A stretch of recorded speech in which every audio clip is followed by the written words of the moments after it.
Thank you so much for that.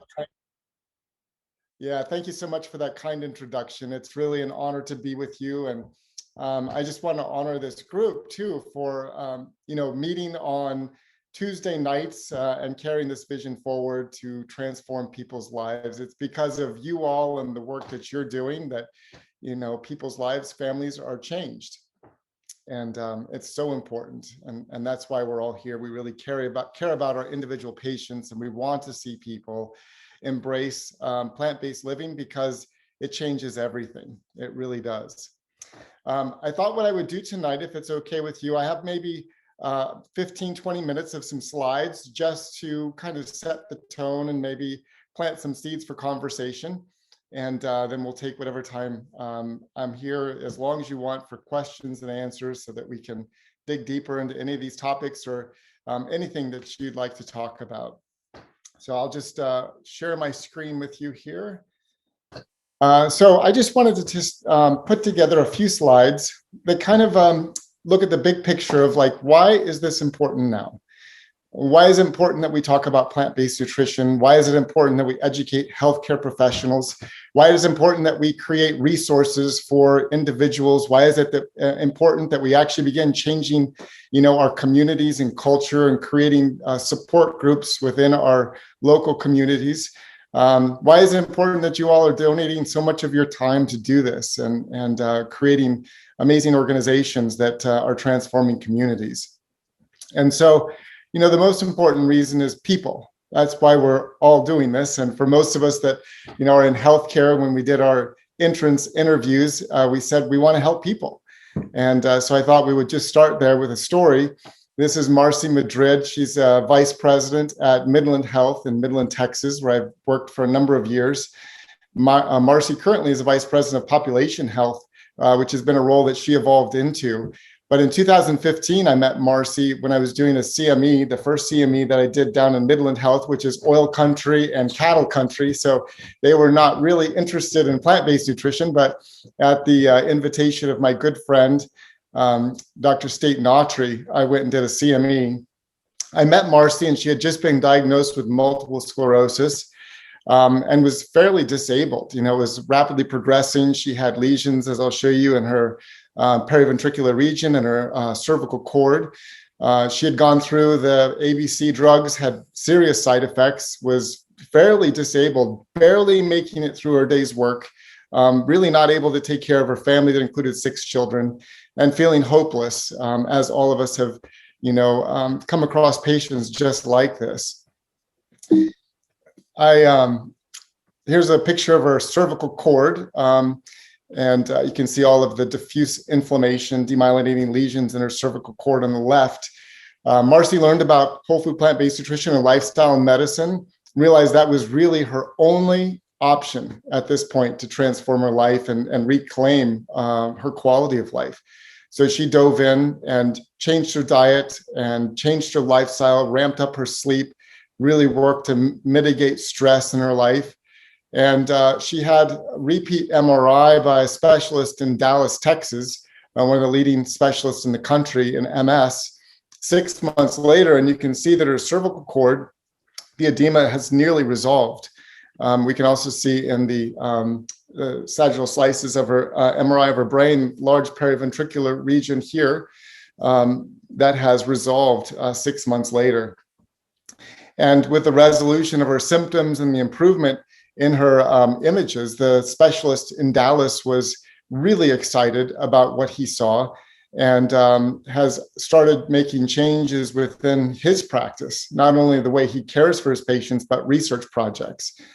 And so I think the exciting part of this story is that not only was Marcy's life changed, but because of her example, another healthcare provider and his team began to not only change their diet, but recommend lifestyle and plant-based nutrition to their patients. And so it's the power of one patient to bring transformation. Marcy went on to lead population health at Midland Health. I've worked with her to develop an annual conference, which obviously this year COVID did not happen, but they have on average about 750 people that attend their conference in Midland, Texas. They've developed extensive programs throughout the hospital, including changing the kitchen, removing the fryers, serving plant-based meals. A lifestyle medicine clinic was opened, and Dr. Padmaja Patel runs the clinic there. They have school gardens and school education and curriculum around plant-based nutrition. So her life has really brought a multitude of changes within that community, which is really exciting. And here's her 6 children. Now she's able to invest her time and energy in raising that beautiful family. As we scale up and look at populations, we can see that the non-communicable disease rates have exponentially increased globally. Non-communicable diseases are responsible, as we see here, for at least 60% of all of the deaths globally. And what we often don't talk about, but we see every day in our clinics, is the disability adjusted life years, the DALY, that really steals away the quality of life for patients. It's easy to talk about deaths because it's so finite, it's such a black and white, it's easy to measure. But I'm really interested in this disability adjusted life years, that people are losing quality of life. They're losing those things that are most valuable to them for decades in the middle of their life because of these non-communicable diseases. And whole food plant-based nutrition and lifestyle medicine have the opportunity to reverse that trend of disability adjusted life years and actually add life back into the years of people. And that's what makes me excited about the work that we're all doing in healthcare, is that it's exponential. One primary care provider sees on average about 2,500 patients. And so that one individual, that one motivated healthcare provider can dramatically transform a community, because the impact is not just the individuals that are seeing them, but as we saw with Marcy, it's families, it's generations, and it's the people that they touch through their work. This is also just showing that, let's see if I can. So we see that, diet is the #1 cause of mortality, both globally and in the United States. And we see here it's related to sodium, refined grains, diets that are low in grains, low in fruits, low in nuts and seeds, low in vegetables. So it's a plant-based deficient diet, which is really the industrialized diet that is the #1 cause of death. So as we kind of overlay non-communicable deaths on top of both this data and the data that was published in JAMA in 2016, #1 cause of death is diet. The diet is the driver of this non-communicable disease trend globally. And from populations that are being impacted to diet to physicians that are being impacted by this non-communicable disease burden, I just want to include this because we don't talk about it that often in the lifestyle medicine circles or plant-based nutrition, but all of us know it, and all of us have experienced it at some level, that there is significant burnout rates in healthcare. If we look at the specialties here, upwards of 55% of clinicians are experiencing burnout. And, we all know that from our colleagues in the hospital, that it steals away, again, quality of life. And even though we get up and we go and we make the most of our day and we give what we have, at some level it is stealing the quality of our life, and it's impacting the opportunity for us to connect in meaningful ways and leave a legacy that is meaningful and impacts the future generations. I believe this is important for a couple of reasons.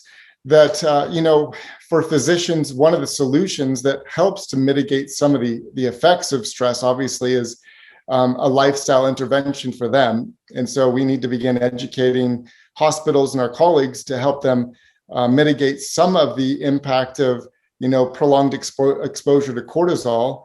But also, it's important for physicians, because if we can get back to what we wanted to do when we interviewed for medical school, which was help people. And we all know in plant-based nutrition, lifestyle medicine, that there's nothing better than seeing somebody's life changed, seeing their smile. And one of my favorite things to tell patients is you don't have to see me anymore, and to send them on their way to enjoy their lives. That's meaningful medicine. And I think if we can begin to return to meaningful medicine for clinicians, these burnout rates will dramatically decrease. And so we're just beginning to see that the power of the plate is connected to everything. There's this ecosystem around food. There's this kind of integrated impact that comes from what we put on our plate and the way that we choose to live our lives that spreads out through this spider web in our society and our culture. And we've seen a couple of those, but I just want to share, as we're talking about why now, why is this important now to begin talking more about plant-based nutrition in hospitals and in medical schools and in residency? We'll just take a few minutes and look at some of the systemic changes. And I just wanted to highlight a couple of studies that you all are very familiar with, but just to kind of scale and set the tone for our conversation. Obviously, in the lifestyle heart trials with Dean Ornish, we saw regression of angina and artery regression, as well as reperfusion in the hearts, as we see in this SPECT scan here. We see, the reperfusion of this heart and cardiac muscle in just 3 weeks' time. Dean saw even greater changes in 5 years than 1 year. And his program's gone on to be Medicare approved because of the substantial science that is there. And Dean continues to transform lives, all over the country on a weekly basis because of his program. We see with type 2 diabetes that the greatest intervention is a whole food plant-based diet. And it's easy to, just measure hemoglobin A1Cs, to measure, markers of insulin resistance. But I wanted to include this study because it was a comparison of a vegetarian diet against the ADA diet in an interventional trial in 2011. And what was significant about this is that they measured not only insulin sensitivity and hemoglobin A1C, as well as medication reduction and weight improvement, but they also measured some key metabolic markers, including adiponectin and leptin, vitamin C and superoxide dismutase, reduced glutathione. And they found that those key markers of metabolic health, we can say, were dramatically improved in the plant-based diet, but had no change in the ADA diet. And so while there were some positive changes in the ADA diet, we can see improved insulin sensitivity and some good reduction in weight, and a few reduction in number of medications that were taken. Ultimately, it did not translate down at the cellular and biochemical level, where we see a improvement in the hormonal and biochemical markers that are important in disease reversal. And so the person that's living with diabetes that has a ragged endothelium and peripheral neuropathy, the plant-based diet is going to begin improving the health of those vessels and begin reversing peripheral neuropathy, as we have seen in studies. We also see that the reduced glutathione actually went up, which tells us that the oxidative stress in the body had gone down, which is no surprise when we know that we're eating a diet rich in phytochemicals that through multiple mechanisms, including through the microbiome, are turning off those key switches like NF-kappa beta that are driving inflammation. So it's just a good reminder that a plant-based diet is doing more than just reducing hemoglobin A1C and reducing the number of medications, but it's actually helping to give people their lives back in many ways. And just a couple high-level trials and looking at some meta-analyses. So this was a comparative effectiveness of plant-based diet and weight loss, a randomized controlled trial of 5 different diets, and found that vegan participants decreased their fat and saturated fat more than any other group and had greater weight loss. This is the Geico study that was kind of overseen by Neil Barnard. And this is important because I'll just point out, not only did they have significant improvements in body weight, plasma lipids, and glycemic control, but this study also showed that the participants that were on a plant-based diet had improved mood and decreased depression scales, and were more they were more active and more productive at work, and had fewer days that they called out sick. So it was it's a very important study to show a kind of a global improvement in quality of life. Here's a systematic review of type 2 diabetes, and I just highlighted the plant-based diets accompanied by educational interventions, improve psychological health, quality of life, hemoglobin A1C, and weight. And so again, showing that the plant-based diet has a comprehensive solution for people. And we know psychological health is probably multifactorial, but at the kind of biochemical level, the fiber is feeding the microbiome. Microbiome is responsible for neurotransmitters and some estimates of upwards of 90% of serotonin. So as the microbiome is improving through the digestion of fiber, there's more serotonin that's available, as well as the reduction in neuroinflammation. So, multiple mechanisms by which people's lives are improved. It also notes here they had improved diabetic neuropathic pain, and just a little bit of hope can really transform someone's psychological health as well. And so just the mitigation of pain alone can bring hope and greater vision into someone's life. This is the broad study by our friends down in New Zealand. And so this was a great year-long study, a community-based program. And they just note, to the best of their knowledge, this research achieved greater weight loss at 6 and 12 months than any other trial that did not limit energy intake or mandate regular exercise. So they really just had people eat more plants, eat a plant-based diet, did not restrict the number of calories, and did not put them on a exercise program, and demonstrated ongoing weight loss. So it's also beneficial when we start to look at the cost of healthcare. And I just wanted to use a case report to highlight that a plant-based diet and lifestyle intervention through a community-based program at a hospital can help to dramatically turn around the cost of caring for people living with type 2 diabetes. So Geisinger Health, through their adjusted data, were able to identify patients with type 2 diabetes with hemoglobin A1Cs that were not well controlled, greater than 8, and who self-identified with some food insecurity. So these were people that were not able to access or afford plants or a whole food plant-based diet. They found in their research that in the area, this was northern Pennsylvania, food insecurity was about 14% of the population and 23% of the children, so more significant than they anticipated. They also were able to estimate through claims data that this general population of people with hemoglobin A1Cs that were greater than 8 with some food insecurity were costing between $8,000 and $12,000 per month to the hospital in management costs. So they put together a pilot study that brought together a team of healthcare providers around patients that included physicians, nurses, health coach, pharmacist, and a dietitian. And they worked with people. They actually paid about $2,500 during the year to provide these people with at least 2 meals per day of whole food plant-based, predominantly whole food plant-based nutrition. The group that they studied had, on average, hemoglobin A1Cs of 9.6. And they found that over the course of 12 months, they had reduced their A1Cs to 7.5, which resulted in about a 40% decrease in the risk of death and serious consequences for just that patient group. But what's amazing is that the mean healthcare costs decreased by 80% in this group. On average, this group, through claims data, they estimated were costing the healthcare system $240,000 per member per year.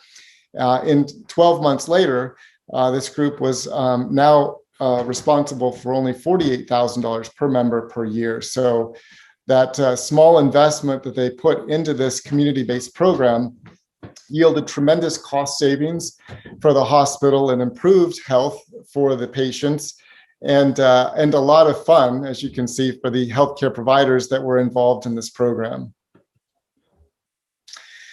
So why now? We also know that, the diet that we're eating, whatever we put on our plate, has an impact on where the food came from in the soil, and then the resources that are involved not only in growing that food, but in transporting the food and managing that food. So this is Walter Willett from EatLancet in 2019, saying that, by 2050, we have to have a significant global shift in the type of food that we eat. And he's really commenting that we need to move to a plant-based diet, and that we need to have a reduction both in meat and sugar by more than 50%. And I would argue it has to be more than that by 2050, but at least 50% to reach some level of sustainability. So I just have a couple of additional slides about the impact of food production, and one that is important but not often talked about is antibiotic resistance that is coming from animal production. And so it's actually a significant problem, and 80% of the antibiotics that are being produced today are used in animal agriculture. They were originally used for growth. Some of that has been banned, but people now, give them for infections, but they're really still using them for the growth of the animals. So they're given to the animals to promote growth or prevent disease. The antibiotics become mutated by repeated exposure by the bacteria. They develop antibiotic resistance. And then through our contact with the animals and consumptions of the animals, we develop within our own microbiome, we begin to take in that DNA of antibiotic resistance. And so this is the leading cause of the antibiotic resistance. It's not the healthcare practitioner's prescription pad, it's really the food that's on their plate. We also see that the types of food that we're eating are impacting resources. This was in Science from a June 2018 study that included 38,700 farms in 119 countries with 40 different food products that represent 90% of what we eat. The lead researcher said agriculture is a sector that spans all the multitude of environmental problems. And they noted that more than 80% of the farmland is used for livestock, but produces only 18% of the calories and 37% of the protein, and is responsible, as we can see, for significant contributions to greenhouse gas emissions, water pollution, air pollution, and freshwater withdrawals. And of note, freshwater withdrawals are even more significant for the fish farming today. And there are a number of places, including Turkey, where they're draining their aquifers for fish farming. So the types of food that we're choosing to eat, or even that are being recommended for weight loss and for diet, are having an impact globally on the world that we're stewarding for future generations. Proceedings of National Academy of Science did a review of 95 studies and found that a shift to a whole food plant-based diet would save 8 million lives per year, 129 million life years. They would reduce health care costs by 1.5 trillion and a 70% reduction in greenhouse gas production. And in the diagram, we can see as we progress more and more toward 100% whole food plant-based, the benefits for both healthcare, environment, and value of life go up.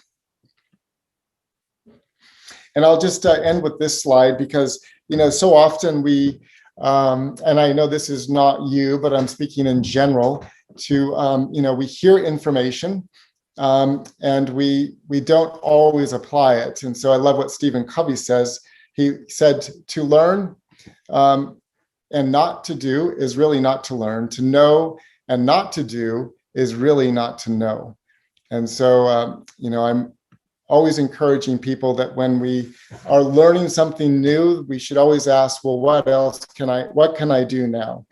And so here's a couple of resources, plantricianproject.org for some resources. We have downloadable quick start guides. We have our annual conference every year, the pbnhc.com, International Plant-Based Nutrition Healthcare Conference, but somewhere between 21 and 23 CME hours.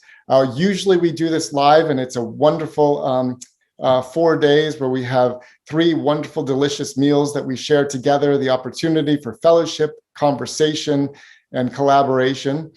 And but we did it virtually this year. We'll be doing it again virtually in September of 2021, and you can find out more information there.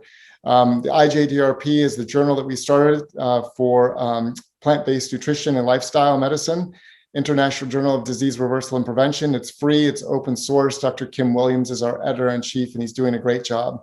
And then finally, we have a gut conference, 8 CMEs coming up February 20th. You can find out more information on plantricianproject.org, but it's going to be really exciting. I invited some people to talk about unique topics, like Edwin McDonald will be discussing tube feeds and plant-based nutrition tube feeds. We have Alan Desmond talking about colon cancer. We have irritable gut. Dr. Clapper is going to be covering reflux disease. He's doing a deep dive. So it should be a really, really good conference. So I'll end there and turn it back to Liana for a conversation and any questions that you might have. Excellent. Thank you so much, Dr. Stoll. I would like to kick it off myself if that's okay with everybody, but please get your questions ready. I'm particularly curious, from your vantage point, you're touching people all over the country and the world. Where are you seeing the biggest opportunities in the field to shift people toward a plantrician mindset? And then sort of on the flip side, where are you seeing the most resistance, and how do you respond to it personally? Yeah, thank you. Those are great questions. It's interesting. I'm working in Saudi Arabia with Prince Khalid. We did a conference in 2019, and they're actually doing a week-long lifestyle medicine initiative next December. One of the positives in working in a country like that is they have a Ministry of Health. And so when the Ministry of Health supports a program like that, there is, resources available, there are open doors, there are, everything just happens because the Ministry of Health said this is important. And they're also they don't have a lot of groups that are advocating for, meat in that country. They're really looking forward. They have a 2030 vision in Saudi Arabia to dramatically reduce their healthcare costs. And they know that the only way they can do that is a lifestyle intervention.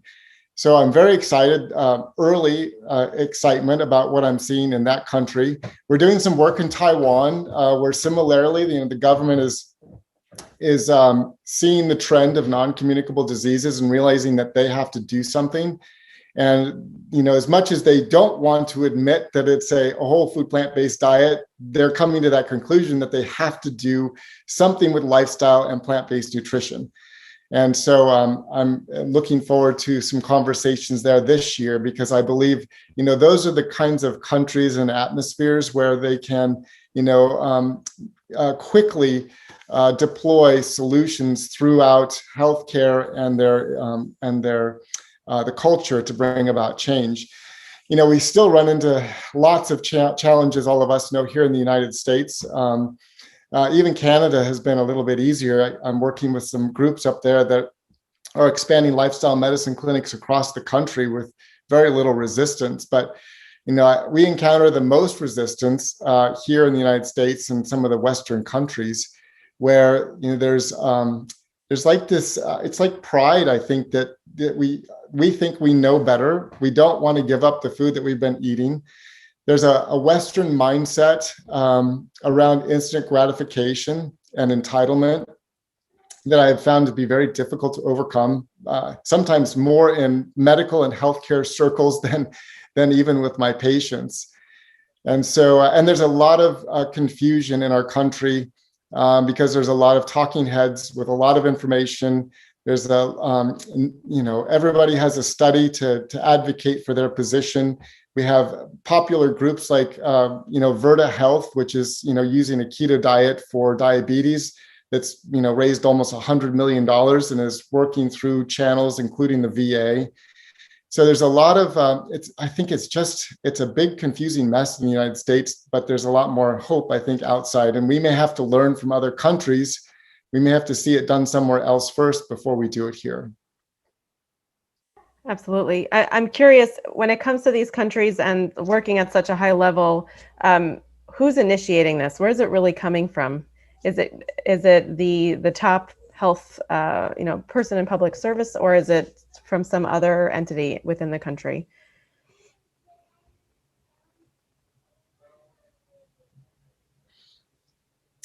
You know, when we started the Plantrician Project, one of my visions was that people would come together from all over the world, sit around tables, share a good meal, and strike up a conversation, because I always believe that change starts when we have conversations. So, you know, many of these relationships have been developed actually at conferences, the Plantrician Project. And so, you know, we're just sitting around the meal, and we strike up a conversation, and, you know, through those conversations, there's phone calls and conference calls and invitations, and things just kind of follow. So it's the power of, you know, the power of getting together, and the power of community to affect change. Excellent. Thank you. Dr. Lee Ettinger, would you introduce yourself and share your question? Hi, my name is Lee Ettinger, and thanks for that nice presentation, Dr. Stoll. I was just wondering if you could talk about the process of becoming a plantrician. It looks like it's changed over the past year, and can you talk about the new program that you have to become a plantrician? Yeah, sure. So we have the Plantrician Project. We don't really have a membership. So, you know, anybody can come to any conference. We tried to make the journal free, open source, no publishing costs to researchers, because we want to lower any barriers to access as much as we can. We did develop a Plant-Based Docs registry, which is the global directory of physicians that utilize whole food plant-based nutrition in their practice. And so, and I just use that term whole food plant-based because I think, as you all have seen, you know, and as the research shows, both diabetes and heart disease, you know, a vegan diet is not always healthy. And so I like to use whole food plant-based in healthcare circles to really advocate for focusing on the whole plant foods.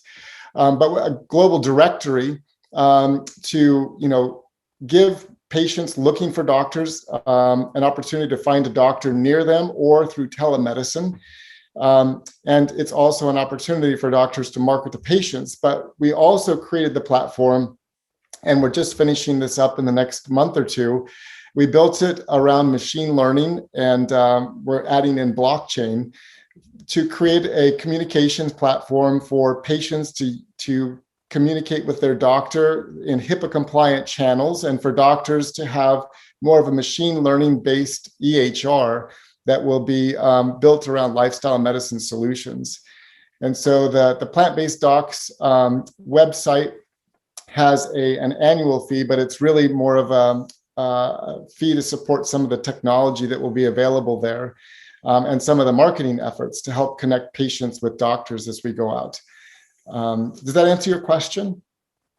Well, I'm actually looking for an electronic health record that can do telemedicine, can do scheduling, can do billing, things like that for my plant-based practice. Is that what you're offering? It's a little unclear from the website. That's why I'm asking. Yes, we are. It's unclear because it's not finished yet. I'm working with the programmers right now, and you know, one of the challenges is that with machine learning, you write all of the, I'm not writing these, but you write all of the algorithms into the program, and then it needs to learn over time. And so probably March, April, we're going to be recruiting some clinicians to begin using the platform to help train the machine learning. So actually, if that's something you're interested in, we would love to have you. You know, we're going to give clinicians the EHR platform for the entire year for free, just for helping us to train the AI, to train the machine learning on the back end. So you can just send me an email, sstoll@plantricianproject.com or .org, and we can communicate there. But yes, we are building it, and Dr. Sal Lakagina and a number of other lifestyle physicians have helped us create more efficient automation on the front end to streamline the care, and then also on the back end to begin laying down, I think of it like a yellow brick road between visits for patients, that it will come alongside of them in multiple ways to help integrate those lifestyle habit changes into their daily life. Excellent. It sounds amazing. Yeah, so please reach out to me, Lee, if you're interested. I'd love to share more with you. Okay, thanks for the invitation. I will. Wonderful.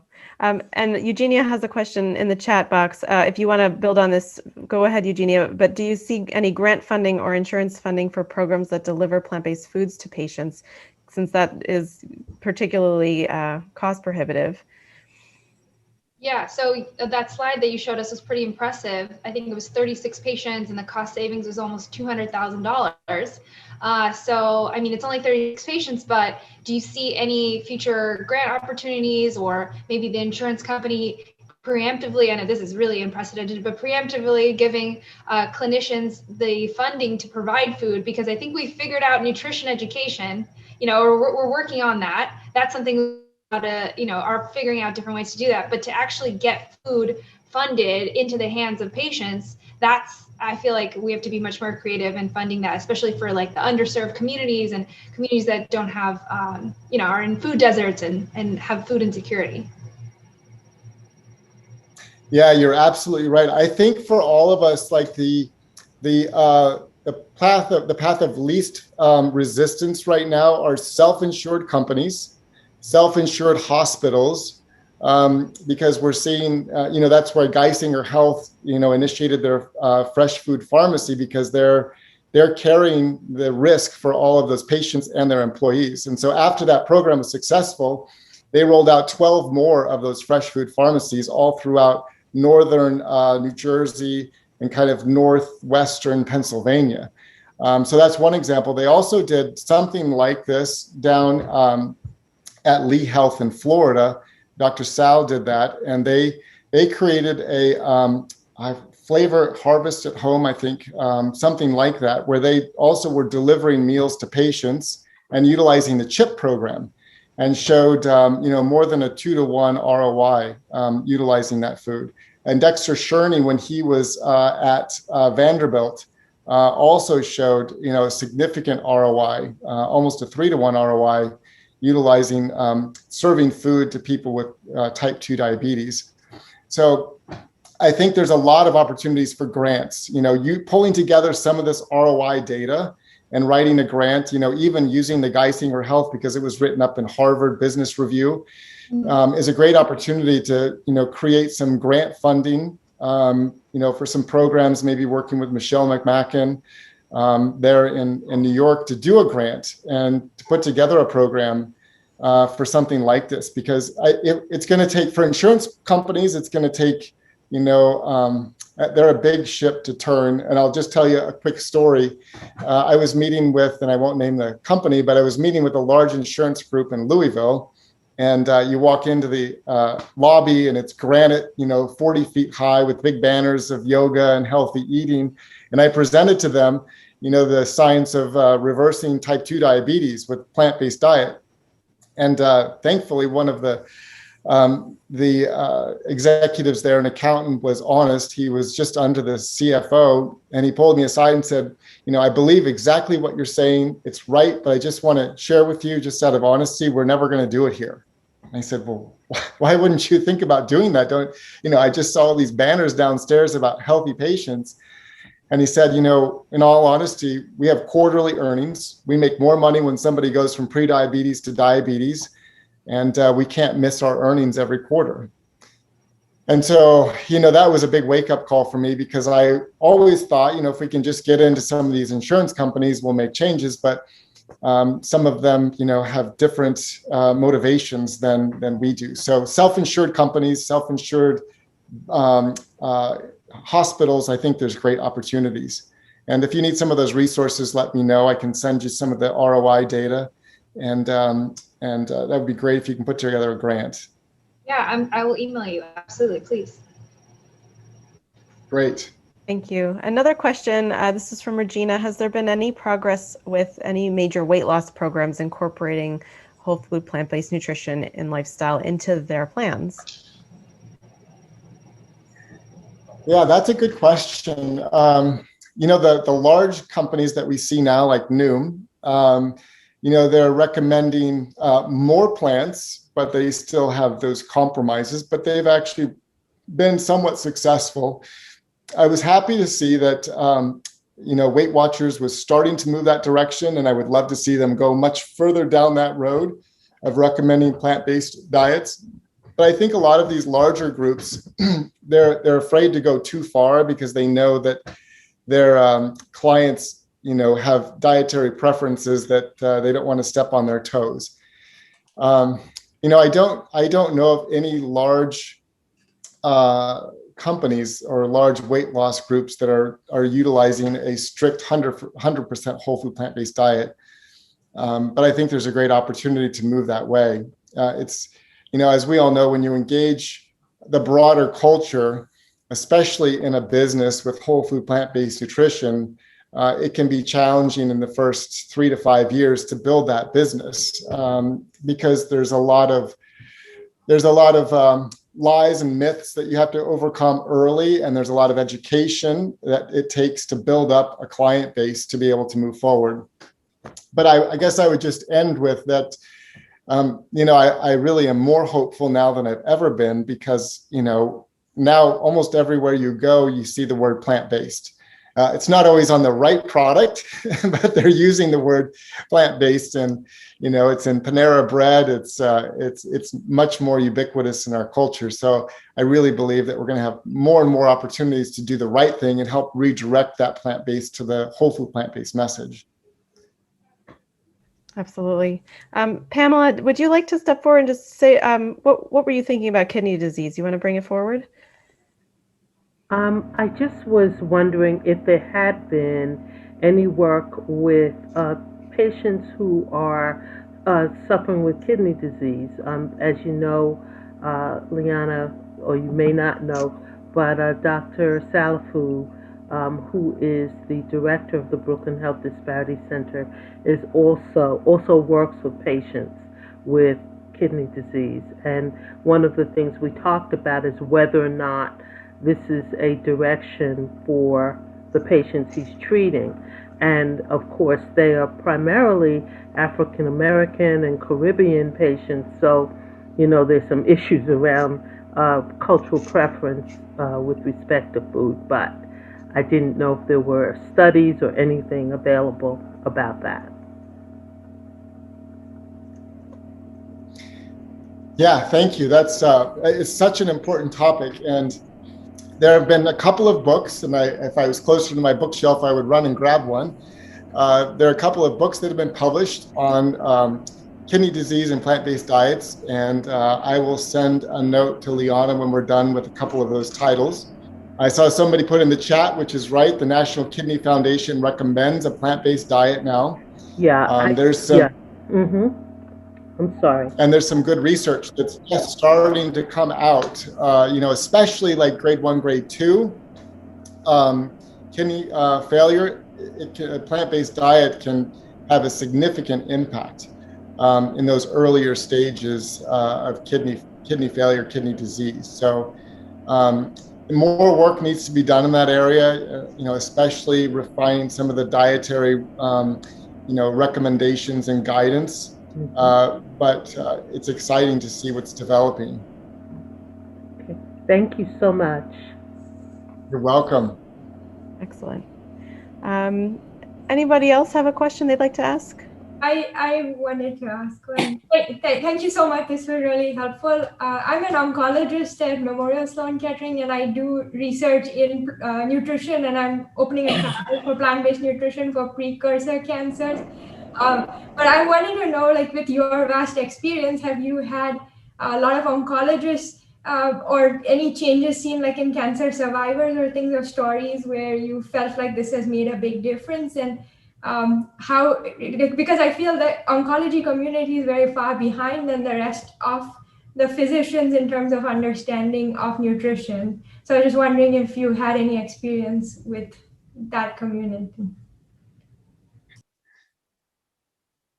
Yes, I'm so happy to meet you because I've not met too many oncologists that have gone down this road. So your comments are absolutely right on that. Oncology seems to be lagging. I think, it's probably a couple of reasons. Sometimes in this field, nutrition and its benefits are overstated and overpromised on what it can actually deliver. And so I think the medical community retracts and sometimes rightly so, based upon the recommendations. So I think that that's part of the reticence on the oncology community for stepping in. There's also really a lack of research in this area to show benefit. It's very small animal trials. It's it's petri dish trials. So some of the data is lacking. The larger epidemiologic studies are there, but like interventional trials are really deficient in this area. So I'm excited to hear that you're going to be doing some of that research. But I think just finally, you're absolutely right with cancer survivorship. And I think that's the place where this is maybe most important, and where people don't understand, how relevant nutrition is for cancer survivors, that if their body created an environment to grow cancer, sure, we can maybe knock that cancer out, and maybe even using novel therapies like, gene sequencing. But if the environment is the same, and they haven't changed their lifestyle, it's likely that they may develop even another type of cancer, which you see often. And so, the work of Dr. Will Lee and the Angiogenesis Foundation, who sits on our board, his work has been really important in this field. Even looking at, the epigenetic research, there's so many really interesting avenues that, that play out in that post-cancer prevention of a secondary cancer that are really, really critical. And I guess I would encourage you with a couple of things. One, nobody's writing about this very much. And so if you're interested, I would love for you just to write maybe a review article that we can publish in our journal. What's out there? I always like to approach things like this as, what we know, what we don't know, and what we need to know. I think that's always a really good place to start. So I would love to have somebody, or maybe it's a team that you can put together to write something about, oncology and nutrition, to, start the conversation, because that's what we need to do, and to develop more research, more interventional trials, and help penetrate some of the oncology practices around the country. I totally agree with you. I've actually been working on some papers related to that, and hopefully we can get them out soon.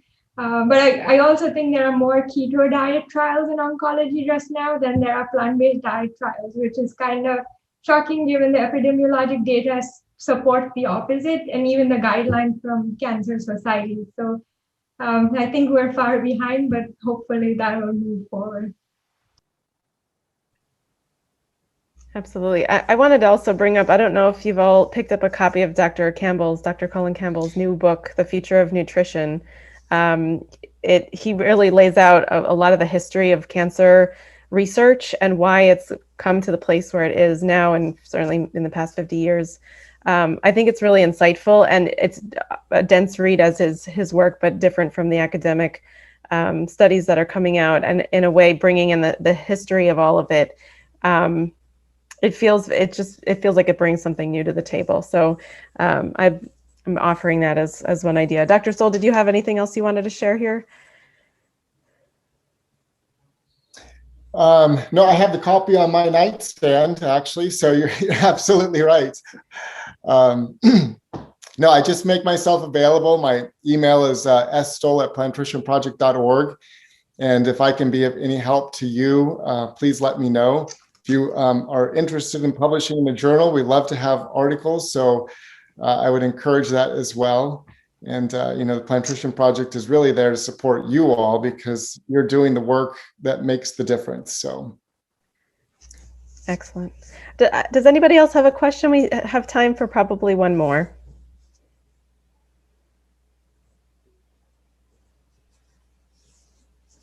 Great. I was thinking if nobody else has one, I would love to just check in with you briefly, Dr. Stoll, on some of the work that you're doing at the Rodale Institute. I've been very curious about the links that you've all made between the human health, the diversity of the microbiome, and the diversity of the soil microbiome.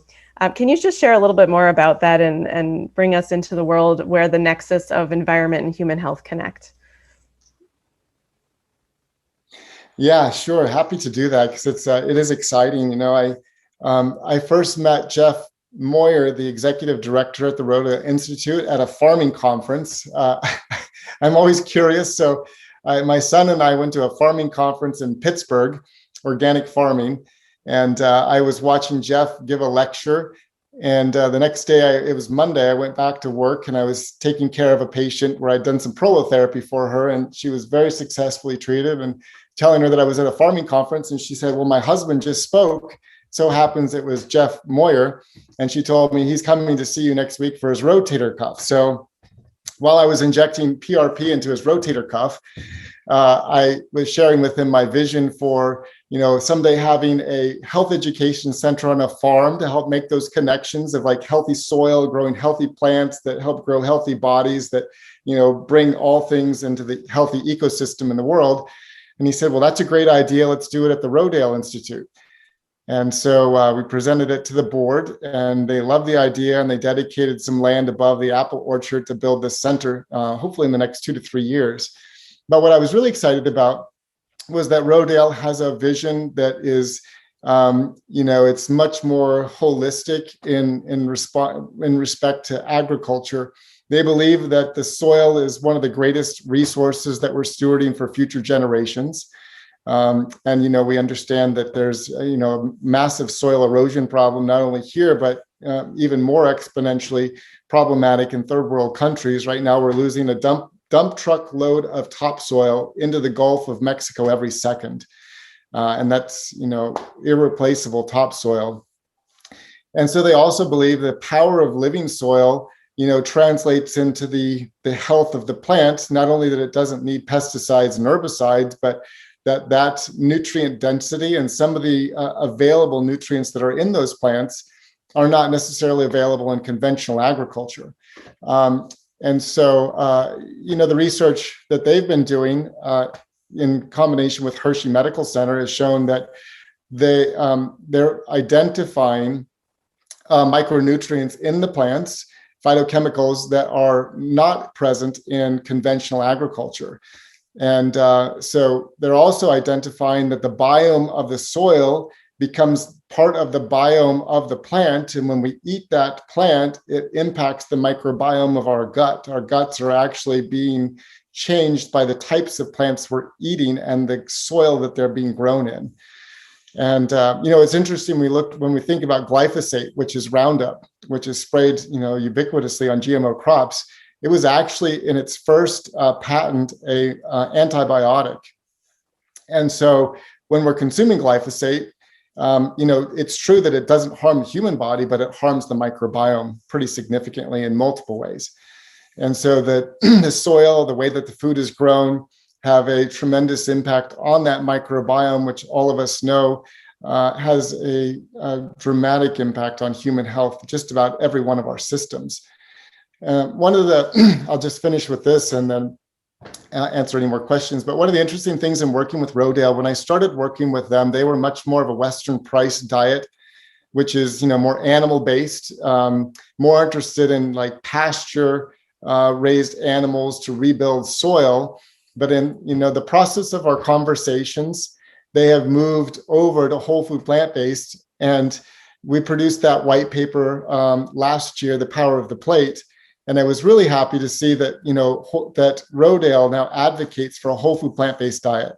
And Jeff Moyer had shared with me that, he said, we are probably 99% in total agreement with everything that you're saying, which is a huge shift for that organization that reaches so many people around the world.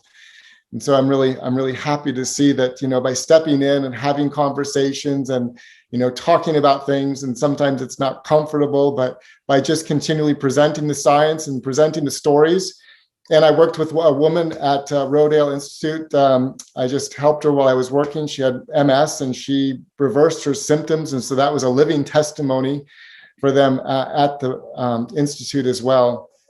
That they're really pivoting now to include, and it's the right thing to do, that when we grow the right food in the soil and its plants, and when people eat those healthy plants that are transforming their microbiome, that they're going to be healthy, and that we're stewarding this entire thing and stewarding all of the resources for our children and the next generation.